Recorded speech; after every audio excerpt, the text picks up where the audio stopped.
할렐루야.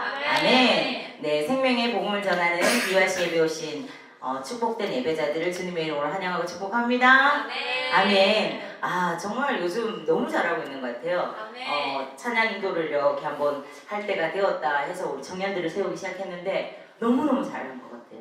우리 강도사님께는 조금 죄송하지만 저는 강도사님이 인도하실 때보다 여러분들이 인도하니까 너무 더 은혜가 되는 것 같아요. 네, 앞으로도 계속해서 하나님의 사람으로 또 찬양을 인도하는 예배자로 그렇게 또 내가 먼저 삶에서 예배하는 예배자로 살아가기를 주님의 이름으로 축복합니다. 아멘 아멘. 아, 너무 든든합니다. 저는 그래서 요즘은 우리 이 다음 세대들 생각하면 밥 안 먹어도 진짜 배가 불러요. 믿어주세요. 정말이에요. 네, 그 정도로 여러분들이 지금 너무 잘하고 계시는데 우리가 이럴 때일수록 더욱더 영적으로 깨어 있어야 됩니다. 아시겠죠? 네. 우는 사자와 같이 상대자를 두루 찾는 원수 마귀가 우리가 아름답게 이 공동체를 세워가고 또 우리 각자가 하나님의 사람을 세워가는 것을 너무나 배합한단 말이죠. 그냥 가만히 있지 않는단 말입니다. 어떤 사람은 이렇게도 비유해요. 마귀에게서조차 배울 게 있다. 마귀는 너무 부지런하다. 네, 무슨 뜻인지 아시겠죠? 그만큼 마귀는 쉬지 않고 우리 하나님 쉬지 않고 일하시는 만큼 그 쉬지 않으시는 하나님의 일을 방해하고자 마귀도 쉬지 않고 분주합니다. 그렇기 때문에 우리가 이럴 때 더 마음을 하나로 해서 기도하고 예배하고 하나가 되어야 될 줄 믿습니다. 아멘. 이제 우리가 계속 느헤미야 시리즈를 살펴보고 있어요. 이제는 마지막을 향해 가고 있습니다. 조금은 지루하게 느껴질 수 있지만 느헤미야 말씀이라고 해서 매주 제가 느헤미야만 한 게 아니잖아요. 각각 매주마다 그 말씀을 통해 주시는 은혜가 있고 또 그 메시지가 있었는 줄 믿습니다. 아멘. 그래서 바라옵기는 이 느헤미야 시리즈가 끝날 때가 되면 여기 앉은 우리 모두가, 저를 포함해서 우리 모두가 느헤미야와 같은 탁월한 영적인 리더십을 가진 그런 하나님의 사람으로 빚어지기를 소망합니다. 아멘. 자, 오늘 본문인 느헤미야 11장에는요 예루살렘 성에 자원하여 살았던 사람들의 명단을 기록했어요. 자, 무엇이냐? 우리가 처음 봤잖아요. 예루살렘 성이 완전히 폐허가 되어 있는 그런 상황에서 느헤미야가 와서 무엇을 재건했어요? 오늘의 퀴즈, 무엇을 재건했어요? 성벽을 재건했잖아요. 이제 성벽이라 하면 성을 둘러싼 벽을 말하는 거죠, 말 그대로. 그것은 재건을 했어요. 그리고 나서 또 재건한 게 있어요. 뭘 재건했죠? 성전. 할렐루야. 우리 보현자매만 이렇게 말씀이 열심히 듣는 것인가요? 네, 성전을 또 재건을 했습니다. 그리고 이제 성벽이 재건되고 성전이 재건됐어요. 그럼 어떻게 뭐가 또 이제는 완전히 회복돼야 되겠어요? 예배. 네? 제사. 예배, 제사, 그 모든 것들을 아울러서 어디에서 이루어지겠어요? 죄송해요. 제가 너무 어려운 걸 물었죠. 성. 그 성이 완전히 회복이 되어야 되는 겁니다. 자, 그렇게 예루살렘 성에 자원해서 살았던 사람들의 명단을 기록한 것이 뭐다? 오늘의 본문이다. 성경에 기록된다는 것이 얼마나 큰 영광이고 하나님의 배려이자 보상입니까? 만일 여러분들의 이름이 이렇게 이준아 이러고 성경에 딱 기록되어 있어서 전 세계인들이 세대를 거쳐서 읽는다고 생각하면 그거 정말 가문의 영광 중에 영광이죠. 그렇죠? 우리가 지금 본 성경에 기록된 인물들에게 이런 영광이 주어졌던 거예요. 그래서 오늘 본문 3절로부터 9절까지는 지도자들의 이름, 10절부터 14절까지는 레위 자손의 이름, 19절부터 24절까지는 성문 지기들의 이름들이 기록이 되어 있어요. 그리고 25절부터 36절까지에는 성 밖에 살게 된 사람들의 이름이 기록이 되어 있습니다. 이처럼 오늘 본문은요 당시 예루살렘에 거주하는 그 거주자들의 이름이 열거된 장이에요. 이 본문의 핵심은요 황폐해진 예루살렘에 다시 사람이 거하게 해서 하나님의 거룩한 성을 회복하는 것으로 지도자들의 그 솔선수범과 백성들의 헌신 그리고 제비뽑기를 통한 공평한 분담으로 이루어졌고 이는 자원함과 순종, 공동체의식, 하나님 중심의 삶 이것들의 중요성을 강조하는 그런 메시지입니다. 또한 예루살렘 거주를 위한 희생과 헌신을 통해서 하나님과 동행하는 삶, 맡은 자리에서 책임을 다하는 삶 그리고 하나님이 원하시는 삶의 모습을 교훈하면서 세상과 분리되지 않고 삶의 모든 영역에서 예배자가 되도록 권면을 합니다. 자, 성에 사는 게 왜 희생과 헌신일까? 지금부터 들어보시면 알아요. 당시 예루살렘은요 유다가 멸망한 후에 폐허가 되었다 했잖아요. 그래서 사람이 살만한 곳이 되지를 못했어요. 포로 생활에서 귀환한 후에도요, 예루살렘이 예전처럼 복구가 되지 못했고, 느헤미야의 리더십을 통해서 우리가 보았듯 예루살렘 성벽이 수축되었지만 여전히 사람들이 예루살렘 성 안에 들어가서 살기를 꺼려했습니다. 자, 왜냐? 사람들은 눈에 보이는 것을 좋아하고 겉으로 드러나지 않으면 실망을 합니다. 당시에도 비슷한 관점들이었어요. 그래서 지금 다 무너져서 자기들이 들어가서 다시 회복을 하면서 살아야 하는 그 어려운 곳에 들어가기 싫어했던 거예요. 그래서 할 수 없이 당시의 지도자들은요, 예루살렘 인구 유입 정책을 쓰게 됩니다. 그렇게 해서 예루살렘에 살게 된 사람들은 처음에는 폐허에 살았지만 점차 시간이 지나면서 예루살렘이 수도로서의 그 지위를 회복하고 그 안에 살았던 그 사람들도 누구보다 축복된 그런 백성들이 됩니다. 그렇게 포로기한 공동체가 예루살렘 성안 전역에 정착을 하는 것이에요. 이는요, 구원사의 새로운 전환점입니다. 다 망하고 끝날 것 같았지만 하나님께서 어떻게 해요? 다시 시작하시게 하는 그 은혜를 주신 것이죠. 그래서 그것을 구원사의 새로운 전환점이다 말할 수 있는 것입니다. 이처럼 오늘 본문의 이 장면들을 보면 하나님께서 기뻐하시고 축복하시는 성도의 모습, 하나님의 언약을 성취하는 사람들의 모습을 잘 보여주고 있어요. 바라옵기는요, 오늘 말씀을 듣는 우리 모두의 심령에 하나님의 언약을 성취하고 그분이 기뻐하시고 축복하는 사람이 되기를 도전받는 그런 은혜가 있기를 간절히 소망합니다. 아멘. 자, 앞서 잠깐 언급했듯이 당시 예루살렘은요, 전쟁에서 패배하면서 멸망했던 도시였습니다. 한번 생각해 보세요. 만약에 끔찍하지만 우리 대구가 전쟁으로 인해서 막 폭격을 받고 다 무너졌어. 그렇게 되었는 자리에서 우리가 피난을 받다가 다시 그 자리에 돌아온다면 어떤 일들이 기다리고 있겠어요? 네. 예전처럼 빵빵한 이 와이파이가 그대로 유지되어 있고 또 뭐 원하면 언제든지 마트에서 가서 물건을 살 수 있는 이런 환경이 그대로 존재하고 있겠습니까? 아니죠. 우리가 지금 TV에 뭐 이렇게 다른 외국들의 그 어떤 국지전 이런 것만 봐도 모든 것들이 폐허가 되고 무너지고 상하고 끝나버리는 것을 알잖아요. 그런 상태였단 말입니다. 약탈과 파괴로 성안 곳곳이 폐허가 돼서 형편이 없었어요. 이 성읍 자체는 광대한데 주민 자체가 없는 거예요. 어쩌면 이는 당연한 그런 현상이라 할 수 있죠. 왜? 살만한 곳이어야 사람이 모여들 거 아닙니까? 예루살렘은요, 황폐한 성읍이 된 것이었어요. 그러니까 누가 그곳에서 살고 싶어 했겠습니까? 당장 들어가면 그 폐허가 된 성읍을 새로 건설하는 그 일로부터 시작해서 얼마나 보고하기 위해서 할 일이 많았겠어요. 잔불이 무성하게 솟고 남아있는 것이라고는 불에 탄 그런 흔적들, 그것들만 시커멓게 재로 남아있고 농사 짓기도 어려워서 사람들이 모두 떠난 그 성을 그 당시에 중장비도 별로 없잖아요.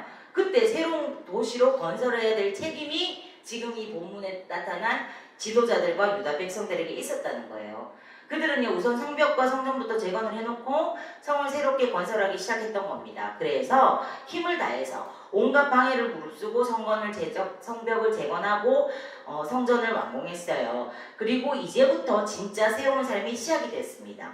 성전을 활용해서 제사를 드리고 말씀을 배우고 말씀대로 실천하면서 살아가야 되는 거예요. 그런데 문제는요, 과연 누가 그 폐허된 성 안에 들어가 살겠느냐 하는 것입니다. 모두들 알죠. 머리로는 우리가 이 예루살렘 성을 다시 한번 옛날의 영광을 회복하고 우리의 삶의 터전을 회복하기 위해서 누군가는 들어가서 살면서 그것들을 복구해 가야 된다는 걸 머리로는 알아요. 그런데 그것을 실천하는 것이 쉽지 않은 겁니다. 왜? 다들 귀찮은 일은 하기 싫어하잖아요.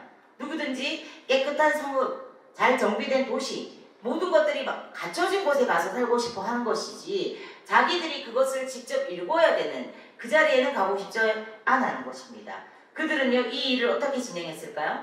본문 1절로부터 2절입니다.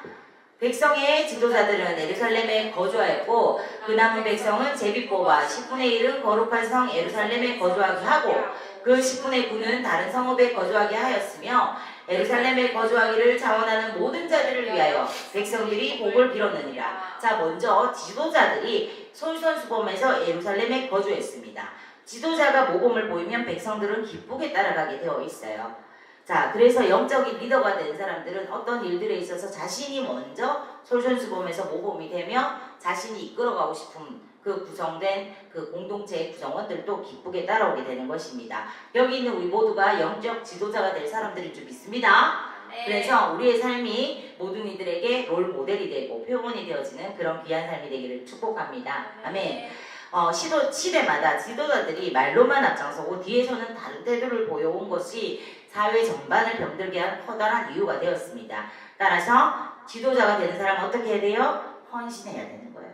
솔선수범해야 되는 거예요. 그런 면에 있어서 저보다 여러분들이 더 지도자의 자질이 많은 것 같아요. 저보다 예배에 더 일찍 와서 준비하고 더 멋있게 잘하고 있어요. 제가 도전받고 회개하겠습니다. 네. 다음으로 제비를 뽑아서 10분의 1은 예루살렘 성 안에 살게 했다는 겁니다. 왜 제비를 뽑았을까요? 왜? 그냥 어떻게 이렇게 다른 방법으로 정할 수도 있는데 제비를 뽑았다. 자, 아마도 황폐해진 성읍에 들어가서 살기를 달가워하는 사람은 많았을까요? 적었을까요? 적었단 말이죠. 그러나 예루살렘 성읍을 새롭게 재건하기 위해서는 그것에 거주하면서 살아야 할 사람이 필요하다는 것을 모두가 알았기 때문에 누구도 원하지 않지만 꼭 필요한 그 거주자들을 누가 지정해서 너 가. 이렇게 하면 불만이 생겨야 생겨요. 나는 가기 싫은데 가라 그러면 생기잖아요. 그죠? 그렇기 때문에 공평하게 제비를 뽑아서 정한 것입니다. 그렇게 제비 뽑혀서 예루살렘 성에 거주하게 된 사람들이 길을 닦고 건물도 세우면서 예루살렘 성, 새로운 도시를 재건해 나갔어요. 그 과정에서 백성들의 생활이 얼마나 고단했겠습니까? 여기서 우리는요, 하나님의 백성들의 열심과 헌신을 볼 수가 있어요. 그리고 더 나가서 유대인들의 이러한 자질들, 헌신과 열심이 수천 년이 지난 오늘날까지도 전 세계에서 가장 우수한 민족, 가장 영향력 있는 민족으로 남게 한 근간이 되어진 것입니다. 그리고 예루살렘에 거주하기를 자원한 사람들을 위해서 나머지 백성들이 무엇을 했다고요? 오늘 본문 복을 빌었다고 했습니다. 즉 자원한 사람, 헌신한 이들에 대한 존경과 감사의 마음을 가졌다는 겁니다. 이는요 모두가 한 마음으로 예루살렘 성의 회복을 간절히 원하고 갈망했다는 것을 드러내는 그런 지점인 것이죠. 이자의 예루살렘 성의 복원에 앞장섰던 축복된 사람들에 대해서 우리가 좀 더 살펴보도록 하겠습니다. 첫째, 앞서 희생한 사람들.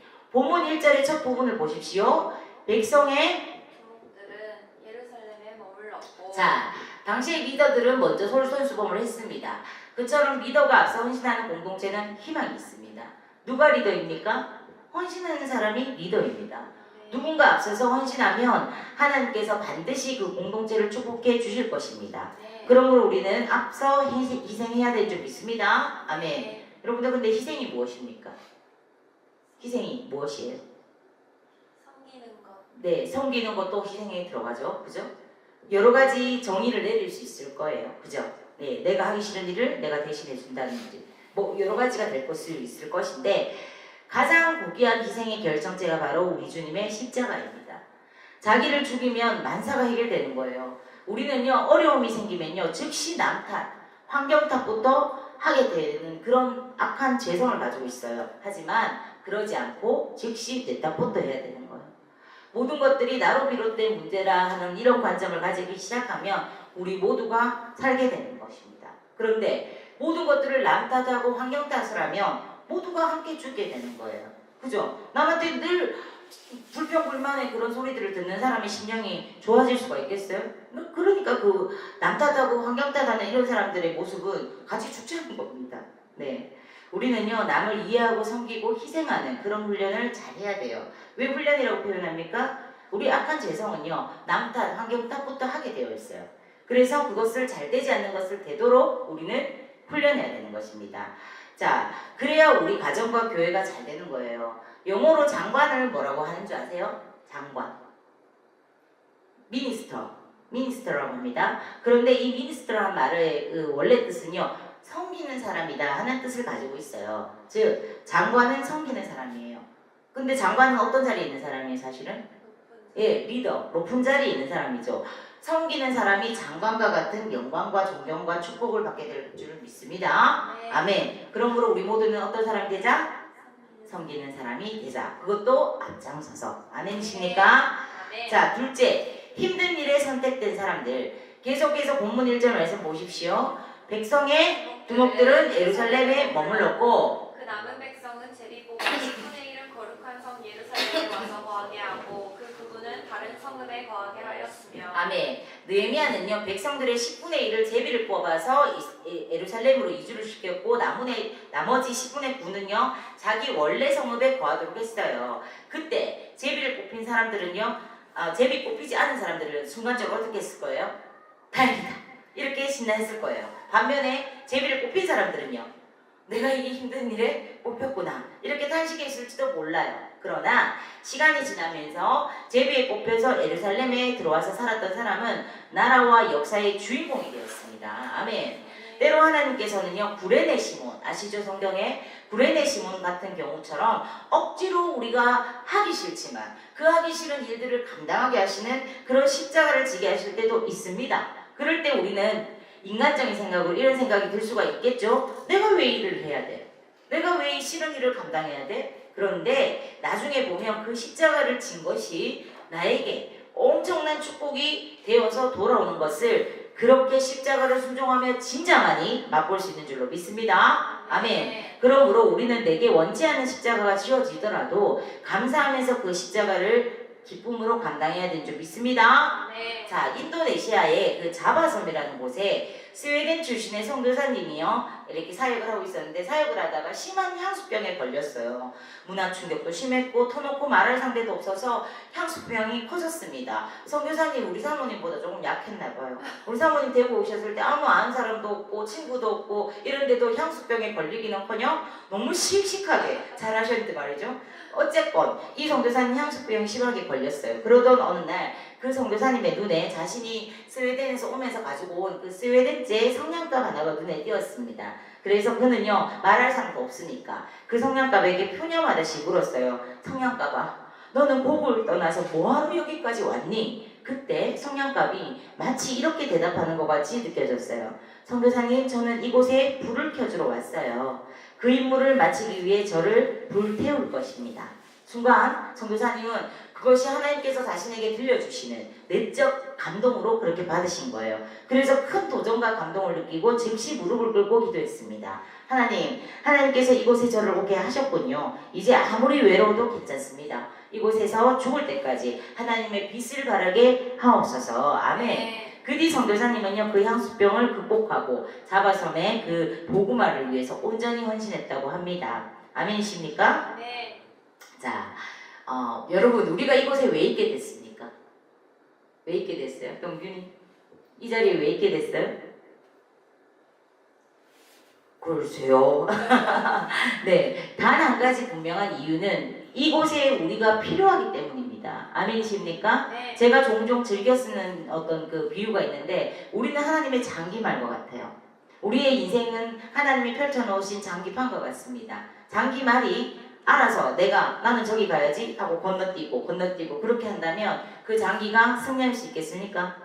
엉망진창이 될 거예요. 그죠? 그러나 그 장기판을 펴신 장기를 놓으시는 그분이 필요한 곳에 장기말들을 가게 하시고 그 장기말이 있으라는 곳에 있게 되면 모든 그 장기의 룰들이 아름답게 진행되고 결국은 승리할 수 있는 그 길이 될 것이에요. 그런 것처럼 우리는 하나님이 두신 자리에 하나님의 때에 하나님의 방법으로 있으라는 곳에 그렇게 있게 되는 것입니다. 아멘이십니까? 네. 이제 이곳에서 십자가를 지고 내 몫으로 주어진 그 삶을 내가 묵묵히 그렇게 순종하면서 빛을 발하면서 살아야 되는 줄로 믿습니다. 네. 아멘. 사실 저도 때때로 하나님이 우리에게 주신 비전을 생각하며 앞이 막막할 때가 있어요. 자, 지금 그 중에서 가장 큰 비전이 뭐냐? 우리 이 DYM을 통해서 이루어가고 계신 인도 신학교죠.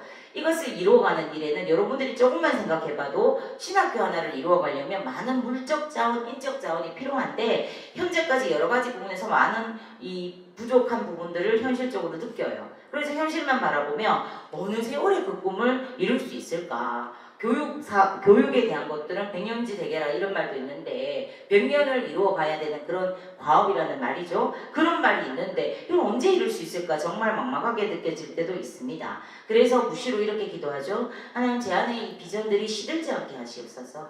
하나님이 이루실 비전을 위해서 저를 선택하셨다면 이 눈에 아무 증거 아니 보이고 이 귀에 아무 소리 아니 들려도 믿음으로 순종하고 나아가게 하여 주시옵소서. 네. 그러할 때 하나님의 아름다운 일의 성취를 목도하게 하여 주시옵소서. 아멘. 저는 믿습니다. 지금의 사역들도요, 거의 무에서 유를 창조하신 하나님의 사역이었습니다.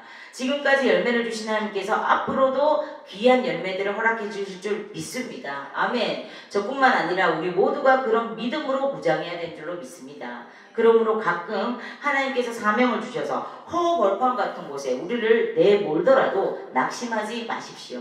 우리가 믿음과 사명감만 잃지 않으면 어떤 허벌판 같은 광야 같은 곳에서도 반드시 열매 맺는 역사가 있게 될 줄 믿습니다. 아멘. 셋째, 스스로 자원하는 사람. 자, 본문 2절 전반부 말씀 보십시오.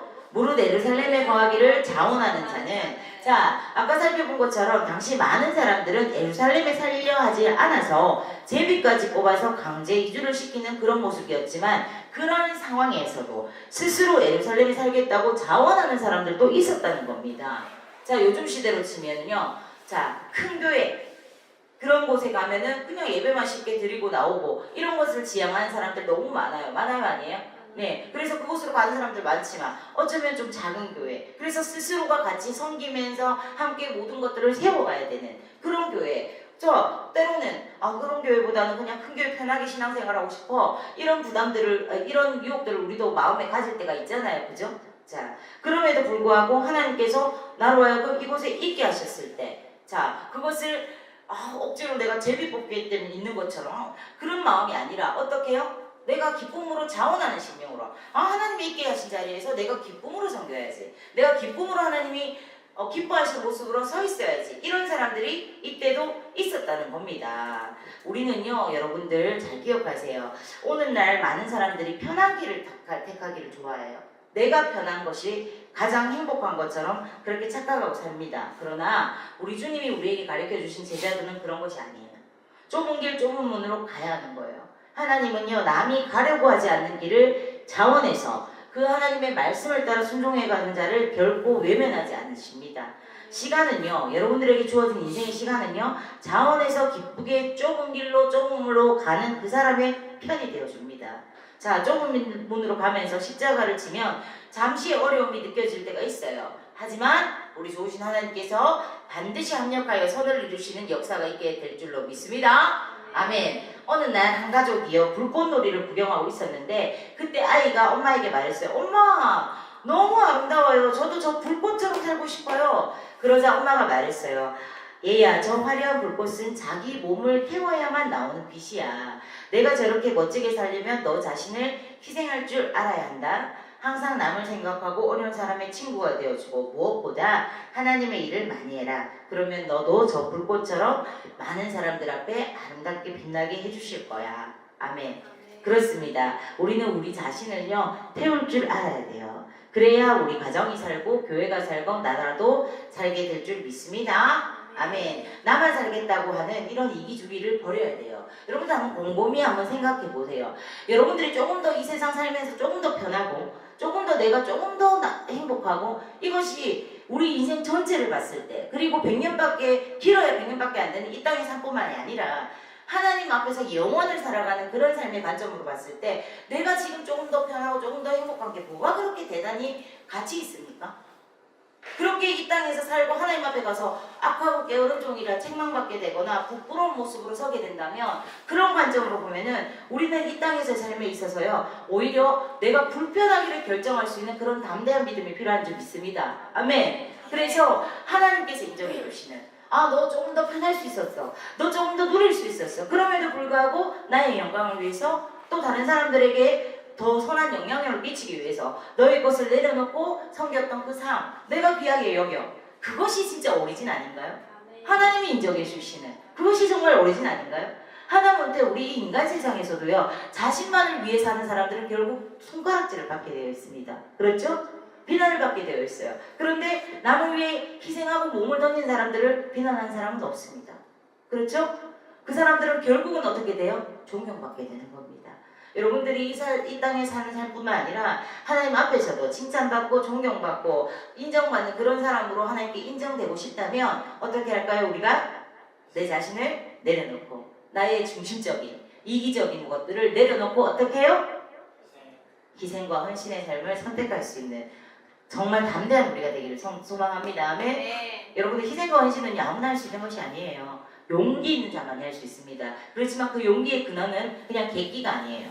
어떻게 해요? 하나님이 주시는 힘과 능력을 의지하는 믿음에서 비롯된 줄을 믿습니다. 네. 아멘 아멘. 자 우리가 그렇게 정말 이 땅에서 빛과 소금의 역할을 하는 우리가 되기를 원해요. 제가 한 번씩 청년들한테 또 질문 던졌던 거기도 하는데 여러분들 한번 생각해 보세요. 향수와 소금과 촛불의 공통점이 뭘까요?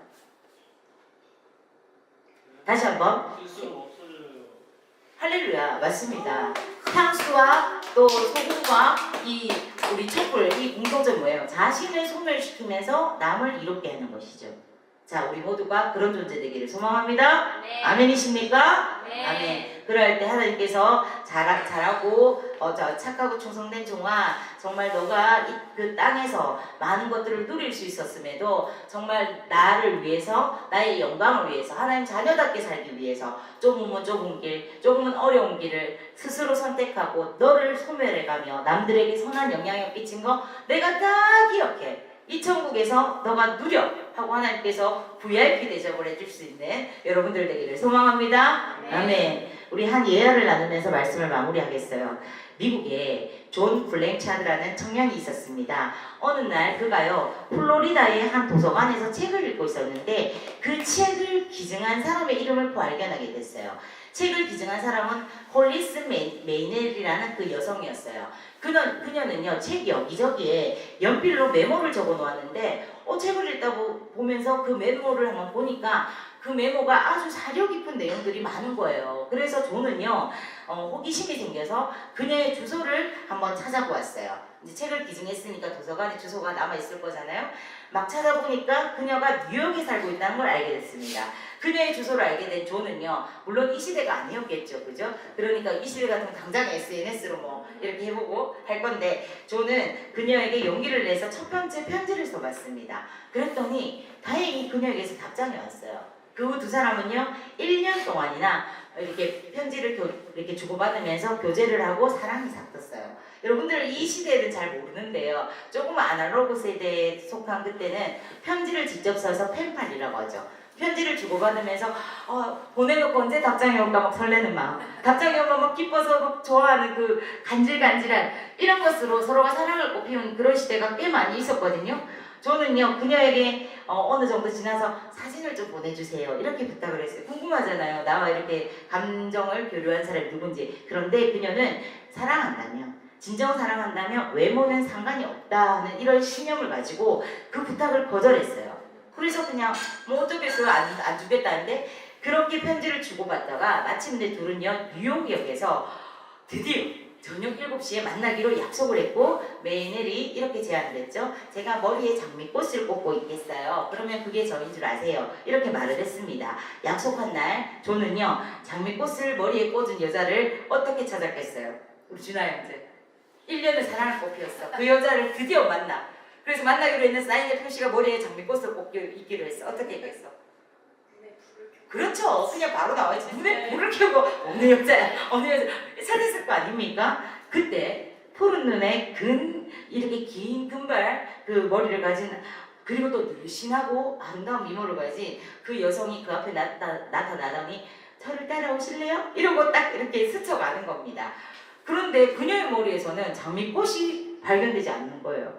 그래서 이 존은 뭐지? 하면서 다시 두리번거리다가 장미꽃을 머리에 꽂은 메이넬을 발견했습니다. 그런데 그 여인은요 자신보다 나이가 훨씬 많아 보였고 심지어 몹시 뚱뚱하고 못생긴 그런 외모를 가지고 있었습니다. 우리 형제들 당신들이 그 상황이었다면 그때 느낄 수 있는 감정이 뭐겠어요? 요즘 말로 하면 현타 오는 거죠. 내가 막 1년을 설레면서 주고받았던 여인이 이런 모습이었다니. 그런데 금발의 아가씨는 자신에게 말을 걸었던 그 사람 순식간에 사라지고 지금 자신의 눈앞에 있는 여인과 마주한 존은요 짧은 시간 가장 중요한 결정을 내려야 됐어요. 그 여인이 뭐라고 그랬어요? 저를 따라오실래요? 이러고 갔잖아요. 내가 어떻게 해야 되지? 그 미모의 금발 아가씨를 따라가야 하나? 아니면 1년 동안 이 펜팔을 통해서 나의 정신적인 감정적인 이 동반자가 되어주었던 이 여인을 만나야 하나? 그렇게 잠깐 멍한 상태로 진짜 현타 맞아서 그렇게 있다가 존은 곧 결단을 내리고 조금은 실망스러운 외모를 가진 여인에게 발을 옮겼습니다. 그리고 그의 손에는 플로리다 도서관에서 구입한 책이 손에 들려져 있었죠. 그는 여인 앞에 가서 책을 내보였어요. 그리고 이렇게 말했어요. 안녕하세요. 제가 존 블랭차드입니다. 미스 메이넬 맞으시죠? 만나서 반갑습니다. 그때 그 여인이 말했습니다. 예? 저는 무슨 일인지 잘 모르겠지만 방금 전에 여기를 지나간 금발의 아가씨가 저에게 잠시 이 장미꽃을 꽂아달라고 간곡하게 부탁을 해서 이 꽃을 꽂았어요. 그 아가씨가 길 건너편 레스토랑에서 당신을 기다린다고 하면서 갔어요. 그때 저는요 이 메이넬이라는 여인의 의도를 깨닫게 됐어요. 결국 그는 순간의 유혹을 이기고 자신의 자신됨을 지켜서 사랑과 행복을 얻게 되었다는 아름다운 이야기입니다. 아하, 박수십니다. 그렇습니다. 아니 내가 이때까지 설교에서 이렇게 박수 못 받아봤는데 애화하게 들려서 이렇게 박수를 받는다고? 네, 어쨌거나 그렇습니다. 우리도 우리 자신의 성도됨과 자신됨을 지킬 수 있어야 됩니다. 여러분들 집중해보세요. 지금도 우리 삶에는요 금발의 아름다운 여인과 같은 그런 상황과 사람들, 늙고 어쩌면 좀 못난 여인 같은 그런 상황과 또 어떤 현실들이 서로를 선택하라고 아우성을 치는 그런 순간들이 많이 존재할 겁니다. 예를 들면 육신이 원하는 것들, 아름답고 화려하고 좋아 보이는 걸 따르게 하고자 하는 그런 마음들, 한편으로는 성령께서 인도하시는 조금은 힘들고 어렵지만 가치 있고 소중한 것들을 선택하고자 하는 그 마음들이 때로는 우리 안에서 충돌하고 전쟁을 일으키는 그런 순간들이 비일비재할 수 있어요. 그때 우리가요 외형을 따르지 않고 하나님의 뜻을 따라서 우리의 성도됨을 지키면 하나님은 우리에게 더욱 가치 있고 소중한 것들을 안겨주실 줄 믿습니다. 아멘. 사랑하는 여러분, 외형 때문에 눈에 보이는 것 때문에 참됨을 잃지 마십시오. 할렐루야. 폐허가 된 예루살렘 성을 재건하고자 힘쓴 리더들과 제비 뽑힌 사람들과 자원했던 사람들이 결국은 예루살렘을요 수도의 위치를 회복하게 하고 모두 역사와 성경의 중심 인물이 되었다는 것을 잊지 마십시오. 반면 예루살렘이 폐허가 되었다고 오히려 다 좋은 곳을 찾아서 떠났던 사람들은요 역사와 성경에서 주변인으로 그냥 무명인으로 전락하게 되었다는 사실을 잊지 마십시오. 이처럼 화려한 이 곳만 우리가 찾고 그것을 지향만 하는 사람이 된다면 점차 자신의 빛은 잃어가고 그늘진 인생이 되어질 것입니다. 그러나 자신의 빛으로 그늘진 곳을 비추면서 살아가는 인생은 점차 빛나고 화려한 인생이 될 줄 믿습니다. 우리 모두가 자신의 삶의 현장에서 스스로가 죽어지고 썩어져서 하나님의 밀이 썩지 않으면 열매 맺을 수 없지만 썩으면 많은 열매를 맺게 되는 그 영적인 원리처럼 우리가 그렇게 썩어져서 꽃을 피울 때 이 온 세상이 복음의 향기로 가득하게 될 줄 믿습니다. 하나님께서는 하나님 나라와 그의 의를 위해서 자원해서 섬기면서 헌신하는 이들을 오늘 또 찾고 계시고 그들을 기뻐하시며 축복하십니다. 우리 모두가 자원하여 기쁨으로 자신을 하나님의 선한 일에 내어드리면서 지금 우리들 청년들처럼요 아침에 좀 더 자고 싶지만 찬양대 서보기 위해서 정말 아침에 잠을 깨우고 오고 또 내가 정말 이 시간 PC방 갈 수 있고 친구들하고 놀러 다닐 수 있지만 하나님 앞에 예배하기 위해서 또 예배자로 서기 위해서 준비하는 여러분들의 이 헌신들을 하나님이 기쁘게 받으신 줄 믿습니다. 그렇게 하나님 나라와 복음을 위해서 주의 교회를 위해서 기꺼이 헌신하는 하나님이 찾으시는 축복된 사람들이 우리 모두가 되어서 정말 하나님을 영화롭게 하고 우리의 삶도 복되게 되기를 주님의 이름으로 축원합니다. 아멘.